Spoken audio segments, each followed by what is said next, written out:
Olá, seja muito bem-vindo ao Solto Verbo. Hoje estamos aqui com o professor Aldeugício Ribeiro de Paula. O senhor poderia se apresentar um pouco mais para nós? Meu nome é Adeugício Ribeiro de Paula, sou professor de Educação Física, com formação em Pedagogia também, algumas pós-graduações nas duas áreas, Educação Física e Educação, né? E mestrado e doutorado em Educação em Políticas Educacionais. Escrevo artigos científicos na área de Educação Física e de Esportes, né? E na área de Educação, com algumas publicações, livros publicados, capítulos de livros publicados.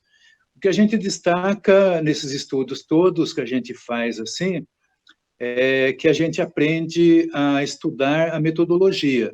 E o estudo da metodologia, assim, na área de doutorado, de pós-doutoramento, a gente aprende a analisar a metodologia de todas as pesquisas que tem, né? Mesmo que sejam pesquisas laboratoriais, a gente tem, assim, uma ousadia de entender o que está sendo feito, o que está sendo realizado, né?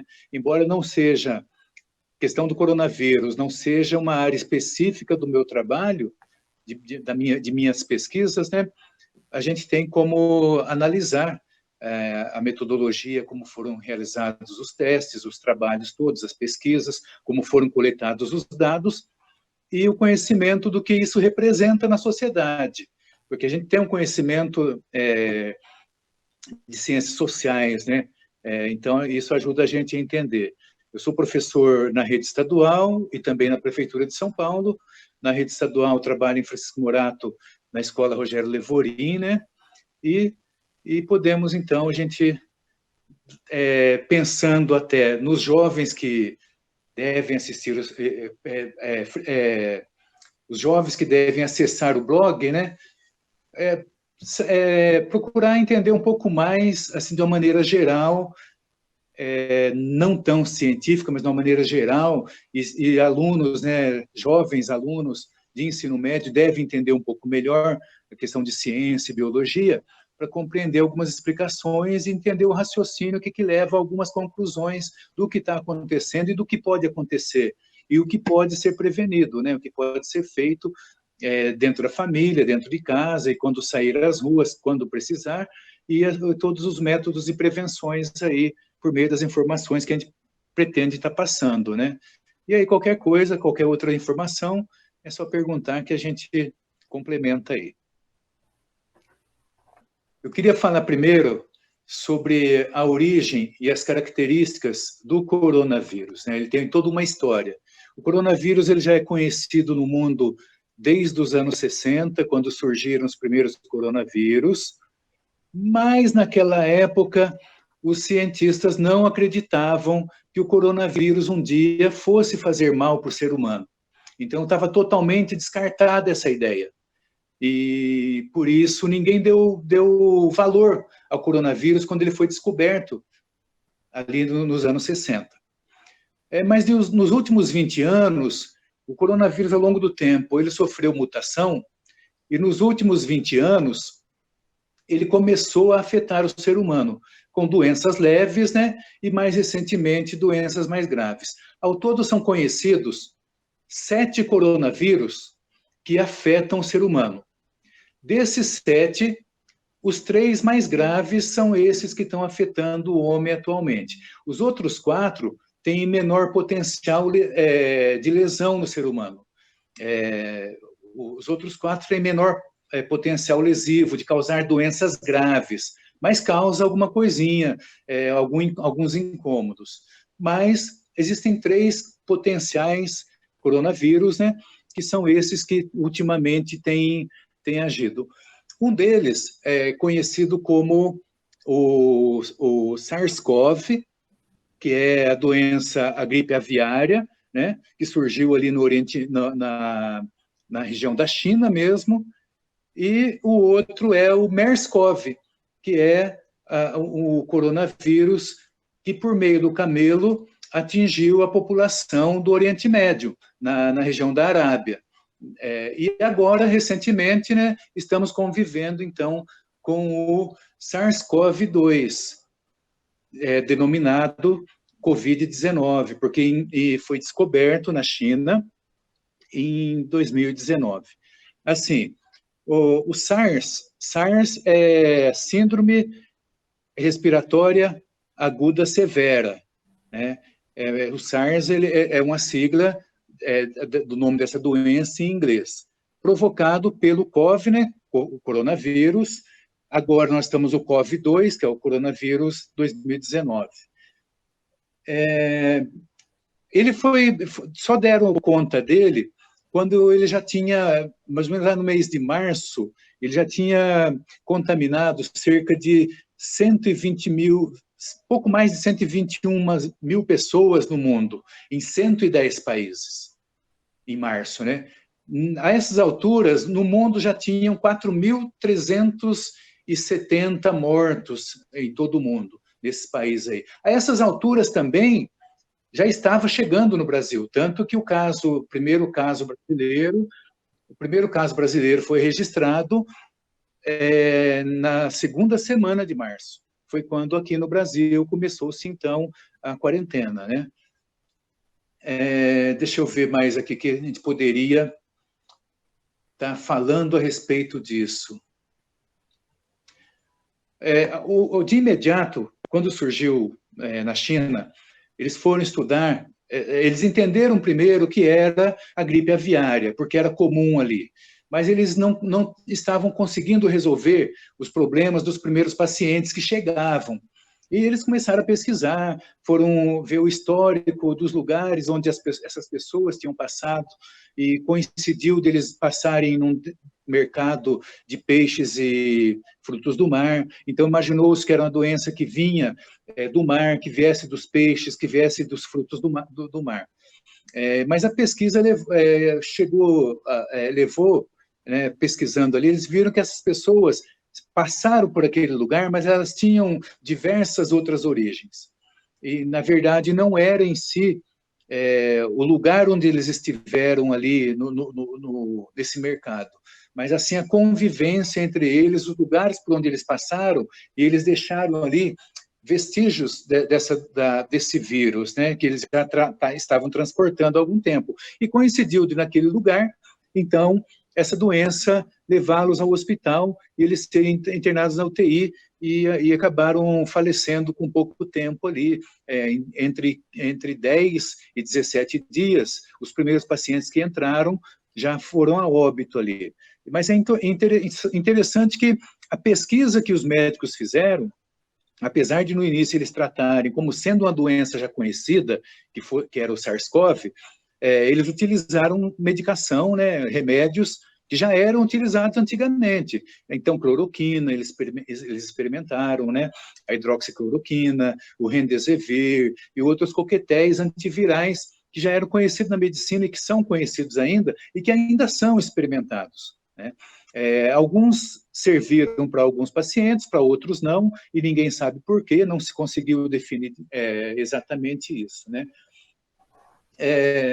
Outra coisa que foi ventilado era a origem, quando perceberam que era um coronavírus, e aí eles chamaram de nCoV, né, novo coronavírus, né, depois nCoV-19, e depois a Organização Mundial de Saúde denominou Covid-19, né, que é a sigla em inglês para doença do coronavírus 19, né, 2019, e então que eles começaram a ver a origem e imaginou-se que esse coronavírus, como antigamente se pensava que ele não era capaz de infeccionar, né, de infectar o ser humano, de ele atingir o ser humano a ponto de provocar doenças graves, e devido à gravidade aí, eles foram verificar e imaginaram que a mutação do coronavírus ao longo do tempo deve ter, por meio do morcego,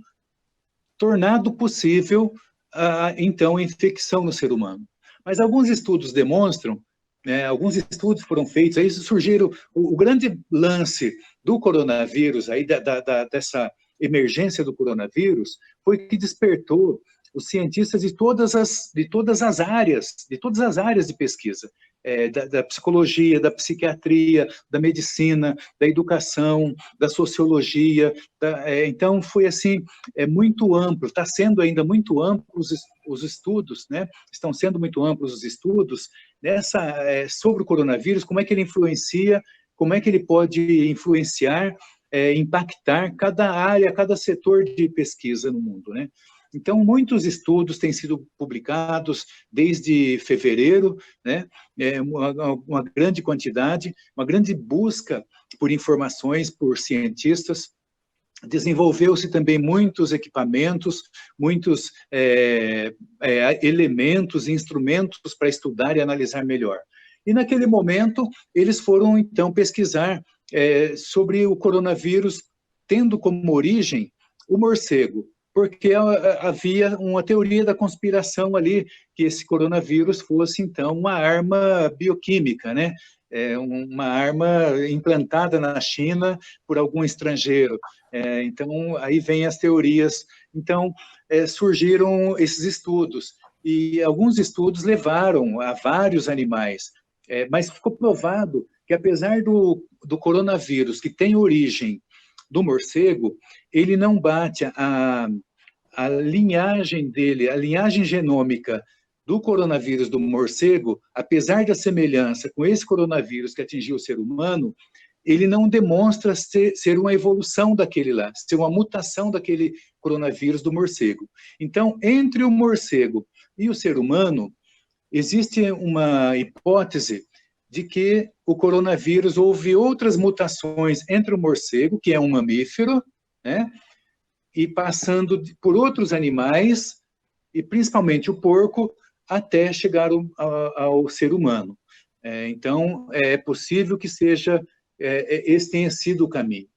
Agora, os pesquisadores foram lá, foram nas cavernas na China. Existem muitas cavernas onde eles já pesquisavam, faz 5 anos que eles já pesquisavam os coronavírus dos morcegos. Então, dá para acreditar na hipótese deles, porque já há 5 anos eles já pesquisavam o coronavírus nos morcegos, nas várias espécies de morcegos que habitavam as cavernas numa determinada região lá na China, né? E por essas pesquisas, eles renovaram essas pesquisas, atualizaram elas, e então verificaram que esse coronavírus, ele não é diretamente o mesmo dos morcegos.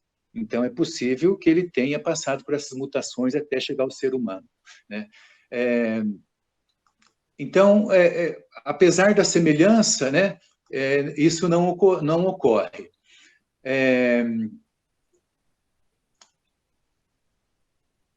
Deixa eu ver o que mais aqui. Outra coisa importante de entender sobre o coronavírus, Covid-19 propriamente, como um vírus, ele é um vírus tipo RNA. A gente tem que entender um pouco mais a diferença entre RNA, né, e DNA.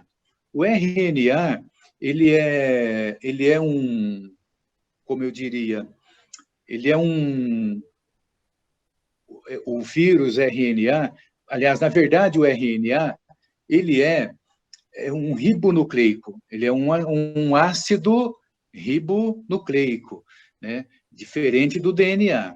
Então, falta para o RNA algumas coisas que tornam ele um indivíduo independente. Nós, por exemplo, quando nós nascemos, nós vamos nos transformando, né, desde embrião, né, vamos nos transformando até a gente ter 2 braços, as pernas, cérebro, coração e tudo mais, né? Já o RNA, ele depende de um hospedeiro para ele se reproduzir, né? E então se reproduzir e produzir alguma coisa diferente. Ele é incapaz de se alimentar, né? De se alimentar diretamente assim da natureza. Então ele precisa ter um hospedeiro para dali, então, ele se alimentar e se reproduzir, e se procriar e aumentar a sua população, né? Como o RNA, ele tem um formato em forma chamado de cápsula, como se fosse uma cápsula, uma pequena cápsula, medindo entre 60 nanomilímetros a 140 nanomilímetros, uma coisa microscópica, só dá para ser visto no microscópio mesmo. E ele tem alguns chamados espigões na superfície dele, né, alguns espigões, que dá uma aparência de coroa. A gente já conhece a imagem, a gente já vê, a gente imagina que a gente já viu as imagens reproduzidas por aí, né, impressas, né, na televisão, tudo mais. Então, é mais ou menos aquilo ali, né? Mas imagina uma coisa viva, né? Aquilo ali, um pedacinho de carne viva naquele formato ali. Por causa do formato de coroa, né? Que ele recebe o nome, então, de corona. Né? Corona é uma coroa, né? Coronavírus, então, um vírus em forma de coroa. Esse coronavírus, ele depende ele depende de um componente na célula hospedeira que se adapta à parte dele. Então, é assim, ele depende de uma enzima conversora da angiotensina, chamado de ACE2.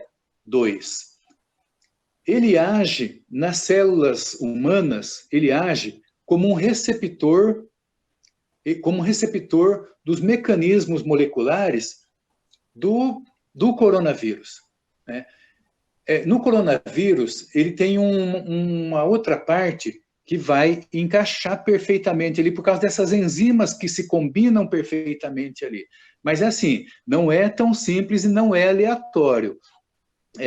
De 12 enzimas, de 12 tipos de enzimas que o coronavírus usa, das 12 que ele tem, apenas 6 combinam, e combinam tão perfeitamente que faz com que, então, ele agregue na célula humana.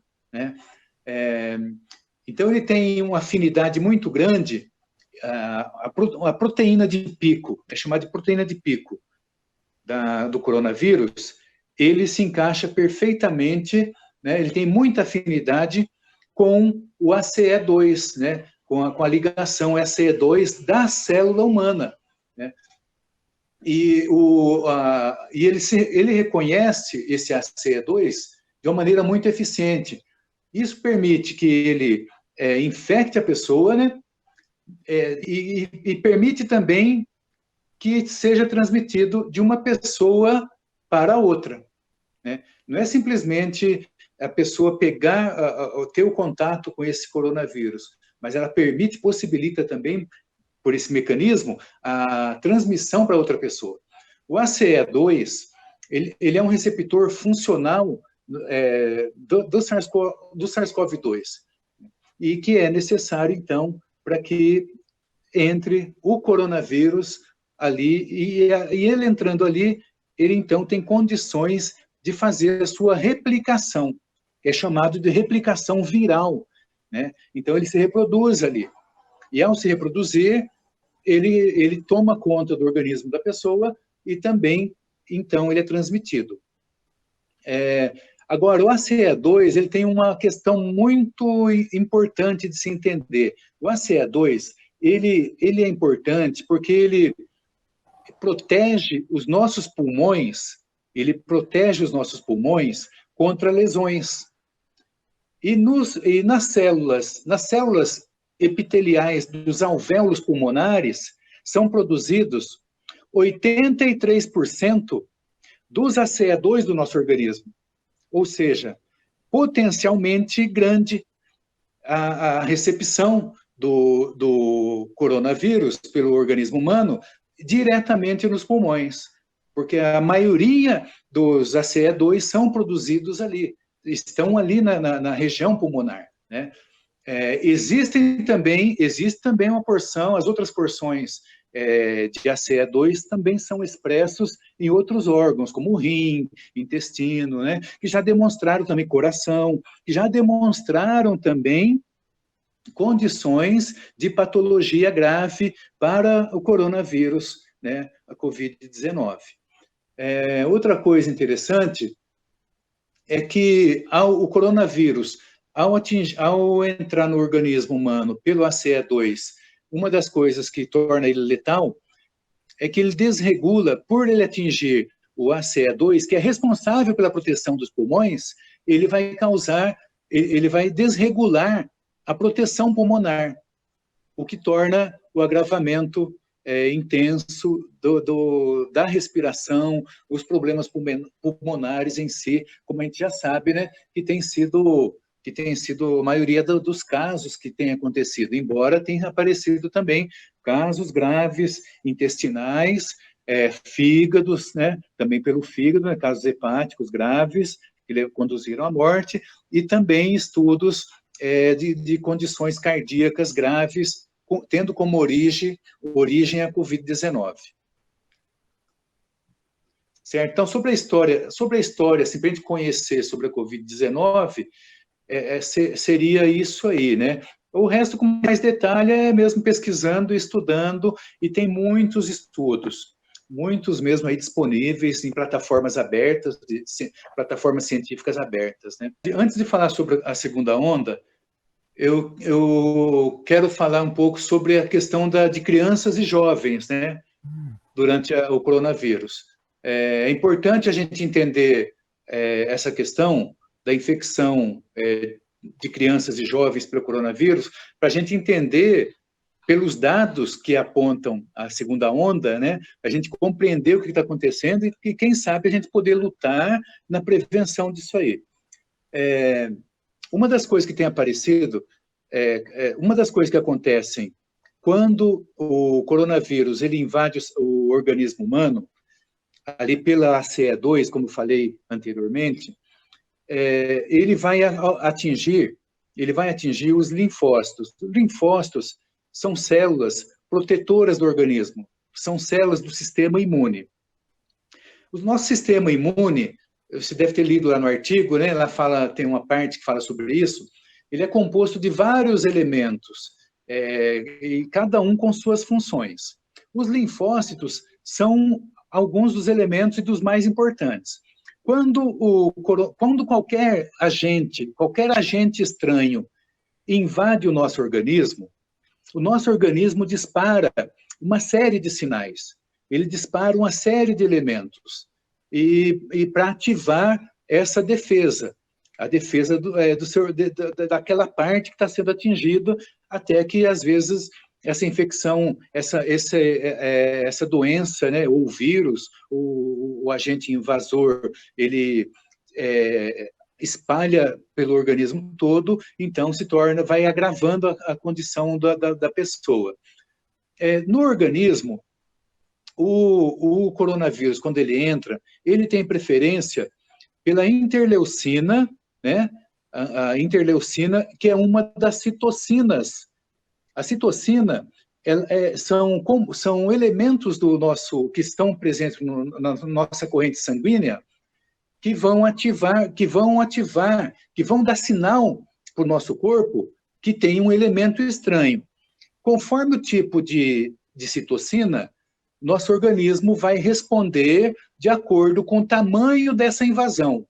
Então, são vários tipos de citocina. A interleucina 1, 2, 3, né? Interleucina 12, né? A interleucina 6 e a interleucina 12 são duas citocinas muito importantes no caso do coronavírus. Porque quando há infecção pelo coronavírus, o organismo emite muita citocina, muita interleucina 6 e interleucina 12. E o excesso de interleucina circulando pelo sangue faz com que o sangue engrosse, vamos dizer assim, né? Ele fica mais grosso. Ele ficando mais grosso, ele circula mais lentamente. E ao circular lentamente, ele provoca dores de cabeça e outros mal-estares na pessoa, podendo culminar, então, num ataque cardíaco, né? Porque o sangue está mais grosso, quando ele encontra veias e artérias mais finas, ele vai ter dificuldade de passar e vai acabar coagulando, circulando mais lentamente, ele acaba coagulando e entupindo as veias e artérias, pode dar um colapso cardíaco. Mas a coisa mais comum que tem acontecido tem sido AVCs. E de uma maneira muito grave, porque tem tido casos de AVCs, embora crianças e jovens não sejam muito afetados, quando são afetados, uma das coisas que tem acontecido muito tem sido AVCs em crianças. Eu estou com um estudo aqui publicado dia 27 de outubro. Na verdade, ele foi republicado dia 27 de outubro com algumas atualizações, que se tratam exatamente desses casos de AVCs em crianças causados pelo coronavírus. Foram estudados 662 casos. Desses 662 casos, apenas um foi caso isquêmico agudo. O restante foram casos de AVC mais leve. Eu, pessoalmente, tenho conhecimento lá em Perus, onde eu trabalho, de uma aluna de 9 anos de idade. 9 anos de idade, que estuda lá no CEL em Perus, e durante a pandemia ela teve coronavírus, teve Covid-19, e ela está com sequela até agora, né? Ela teve AVCs, né? Vários princípios de AVCs, não foi AVC agudo, foram princípios de AVCs. Ela toma medicação muito caro, para quem mora na periferia, a família não tem condições de sustentar isso, né? E tanto que foi assim feito assim um pedido de ajuda para as pessoas que conheciam, para ajudar a família a comprar a medicação que ela precisa tomar devido ao preço, um valor muito alto. E essa menina era uma menina normal, que corria para cima e para baixo, participava das aulas, fazia aula de educação física, fazia as atividades todas, como toda menina normal, aluna normal de 9 anos de idade numa escola. Né? E, de repente, quando veio a notícia e a foto daquela menina, assim, numa situação muito, muito desesperadora, né? Que ela assim, ficou totalmente... a sequela nela foi muito grave, né? Com paralisias e frequentes princípios de AVCs, né? Então, como no início se dizia que crianças e jovens não tinham menos possibilidade de adquirir, né, de ser infectado pelo coronavírus, pela Covid-19, mas quando aconteceram esses casos foram graves, né? E no estudo que eu estou vendo aqui, esse estudo que fala sobre AVC em crianças, né, que ele é muito amplo, e ele não fica só apenas na questão de AVC isquêmico agudo na criança, ele produz outras sequelas, né, devido à tempestade de citocinas, né? As citocinas são as interleucinas que eu falei, das quais interleucina 6 e interleucina 12 são as mais frequentes no caso da Covid-19. Então, no caso dessas crianças, ocorre, então, essa tempestade de citocina, de citocina é muito grave para elas, que leva, então, a quadros amplos de AVCs, né? Então, é complicado. Isso para falar de criança. Crianças realmente tinham poucas situações, poucos casos de crianças doentes, né? Doentes e doentes graves da Covid-19. Mas os casos que aconteceram foram gravíssimos demais. Os que ficaram graves, se não vieram a óbito, ficaram com sequelas graves, né? Agora, com relação à segunda onda, essa segunda onda, ela tem ocorrido de maneira, assim, diferente em vários lugares do mundo, em tempo diferente, né? De região para região. Aqui no Brasil, por exemplo, é novo. Há pessoas, né, que dizem que nós não enfrentamos a segunda onda, que nós estamos ainda na continuidade da primeira onda, que a primeira onda nossa foi mal resolvida, né? Mas alguns estudos publicados em outubro, final de setembro, começo de outubro, mostraram onde já, nas regiões na Europa, onde já existia a segunda onda, alguns estudos mostraram, alguns estudos da fitogênese, do fitogenoma, do filogenoma do coronavírus, mostraram que não é o mesmo coronavírus da primeira onda. Há 2 semanas atrás, também teve um caso suspeito de reinfecção aqui no Brasil. Esse caso, também a análise genômica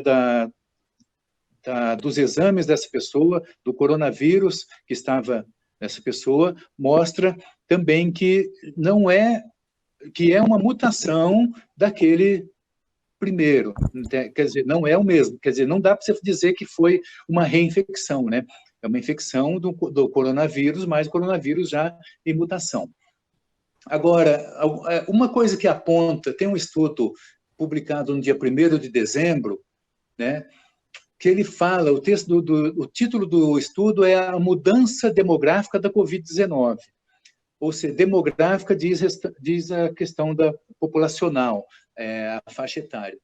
Então, nesse estudo, ele mostra que dos 6 milhões de casos que ocorreram entre fevereiro e julho, 6 milhões de casos que ocorreram entre fevereiro e julho, desses 6 milhões de casos, o número de pessoas infectadas com idade entre 15 e 24 anos aumentou de 4,5% para 15%. Então, o número de casos entre adolescentes e jovens entre 15 e 24 anos aumentou de 4,5% para 15%. Né? Possivelmente deve ser pela reabertura social, né, que as pessoas saíram mais, voltaram aos seus ritmos normais de vida, então, possivelmente pode ser isso aí, esse retorno às suas rotinas comuns, né, que praticavam anteriormente, e o convívio social mais intenso de novo.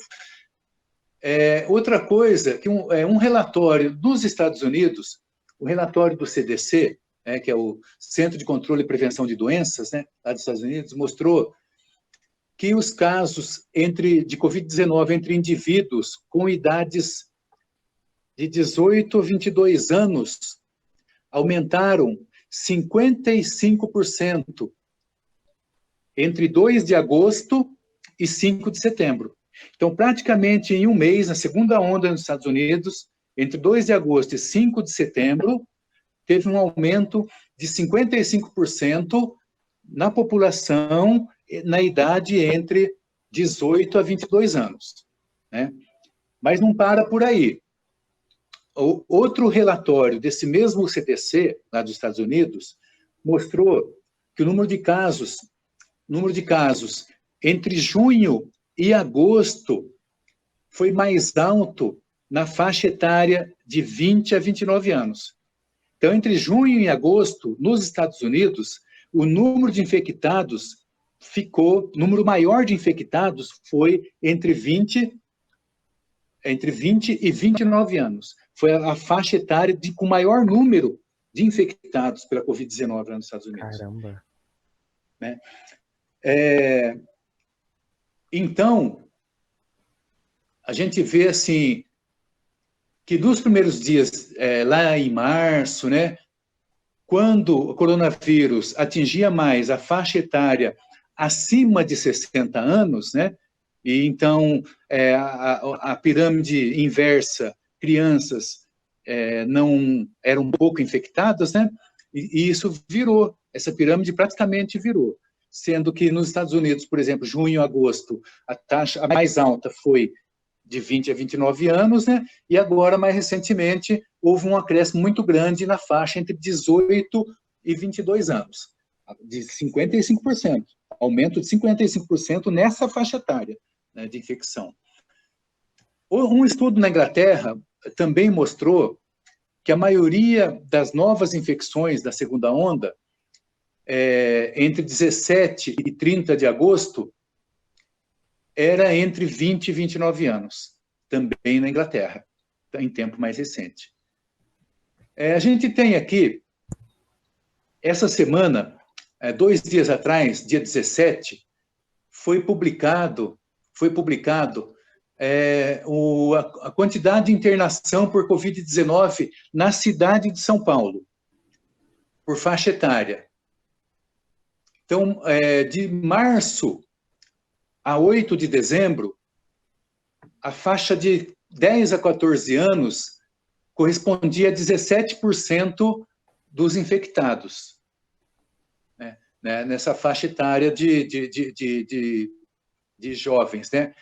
Deixa eu começar pela idade mais baixa. De 0 a 4 anos, a porcentagem foi 64%. Então, crianças de 0 a 4 anos, entre março e 8 de dezembro, entre crianças e jovens, né, 64% de 0 a 4 anos. De 5 a 9 anos, 19%. E de 10 a 14 anos, 17%. Esses são os dados recentes e fechados recentemente, abrangendo a faixa etária de 0 até 14 anos, que antes eram pouco infectados, né, e que atualmente, nessa segunda onda, estão mais sujeitos à infecção, né? Outra coisa que está mudando, que está sendo apontado, é que as taxas de letalidade mais elevadas hoje está mais entre mulheres do que homens. No começo era o contrário. No começo, até se perguntava o que as mulheres têm, que elas são pouco infectadas pelo coronavírus. E realmente, os primeiros dados mostravam que a quantidade de adultos infectados, além de ser a idade mais alta, né, a minoria, cerca de 30% a 35%, eram mulheres. O restante eram homens, com comorbidades, dos dois lados, com maioria com comorbidades, né, mas a taxa de mulheres era bem menor. Atualmente, esse dado está mostrando uma alta grande de infecção de mulheres em relação aos homens, principalmente nas faixas etárias mais jovens. Principalmente nas faixas etárias mais jovens, a quantidade de mulheres infectadas tem sido mais alta do que homens. Deixa eu ver se eu tenho alguns dados aqui.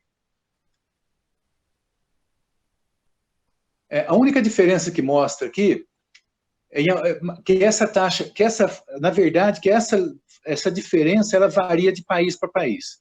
Por exemplo, tem um estudo aqui que mostra uma comparação entre a China e entre a Índia e os Estados Unidos. Na Índia, há uma alta taxa de letalidade feminina. Nos Estados Unidos também há uma alta taxa de letalidade feminina. Porém, a população na Índia é muito maior do que nos Estados Unidos. E a condição financeira nos Estados Unidos é melhor do que na Índia, né?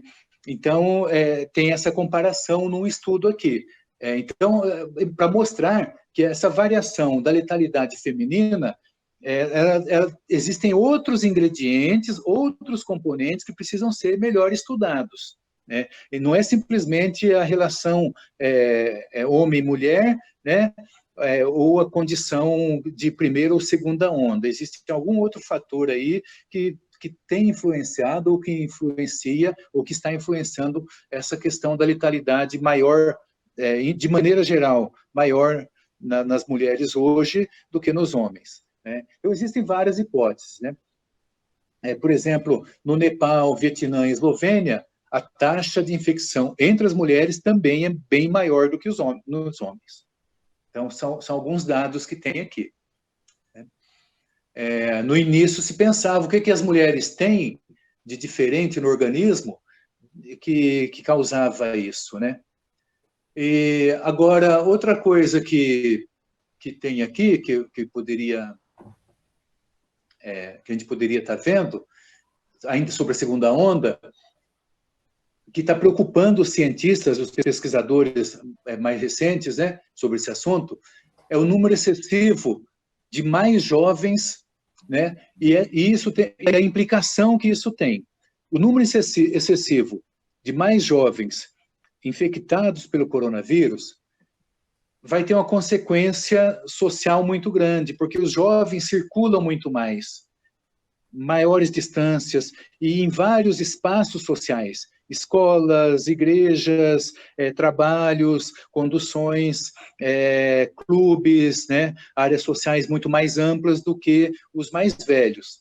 Então, uma das consequências com indivíduos jovens, mais jovens, infectados, vai ser a questão da transmissão. E nós tem um outro estudo que analisa a infecção em períodos de férias em várias regiões do mundo. E eles comparam que tanto lá na China, quanto na Europa, quanto na América, a alta de infecção da primeira onda foi logo após períodos prolongados de férias, períodos prolongados que as pessoas viajam e saem para passeio, né? Ou seja, períodos de férias. Foi assim que começou na China, foi assim que começou na Europa, e os primeiros casos que a gente sabe que tivemos aqui no Brasil foram de europeus vindo para o Brasil passar férias. E no Brasil também, recentemente, a segunda onda parece apontar para isso. Os feriados prolongados que tivemos, né? Então, algumas recomendações para agora o período de férias de inverno em algumas regiões do mundo, né? E no nosso caso aqui as férias são férias de verão, que estão prestes a chegar aí.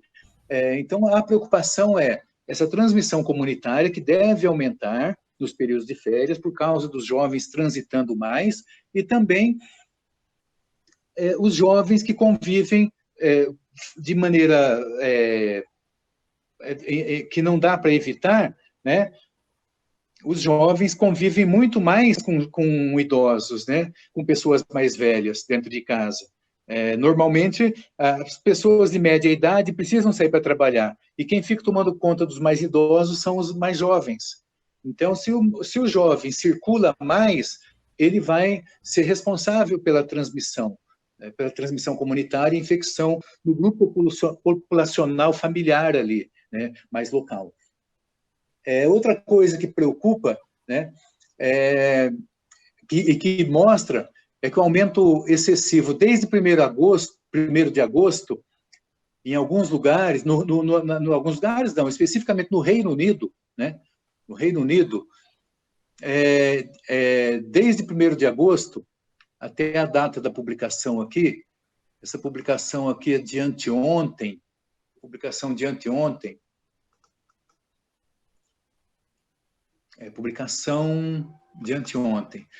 ela mostra que o aumento excessivo de admissões hospitalares desde 1º de agosto entre mulheres de 20 a 40 anos, né?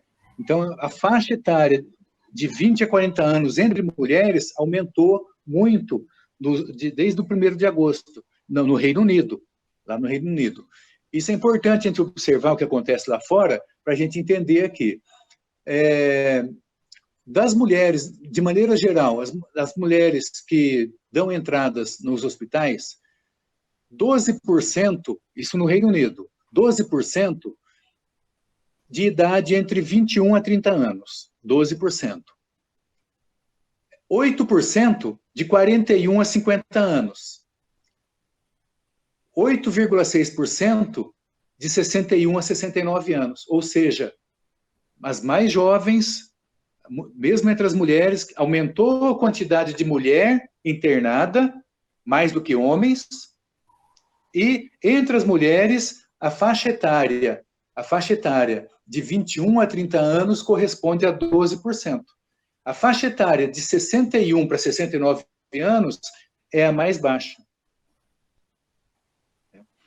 Deixa eu ver o que mais temos aqui. Os homens internados, né, com internação hospitalar no Reino Unido, correspondiam a 3,7% na faixa etária de 21 a 21 a 30 anos. Então, de 21 a 30 anos, mulheres, eram 12% das mulheres era dessa faixa aí, nos homens 3,7% nessa faixa de idade, nessa mesma faixa de idade de 21 a 30 anos. Então, a gente vê as coisas dando uma virada assim, né? Uma pirâmide virada de ponta cabeça.